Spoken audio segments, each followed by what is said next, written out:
এই জন্য আল্লাহ রাসূল বলেছেন মূর্খতা বেড়ে যাবে, বিদ্যা উঠে যাবে। তোমার মা শিক্ষিতা নয়, এ কথাই ঠিক।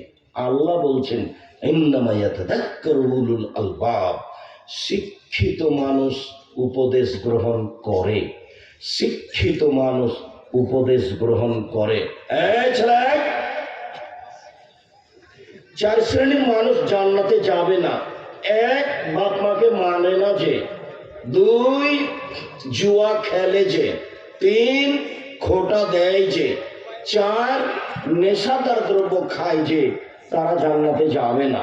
সম্মানিত দিনী ভাই বোন, বাপ মাকে না মানা মহাপাপ, কিন্তু ভাষায় এমন নাই।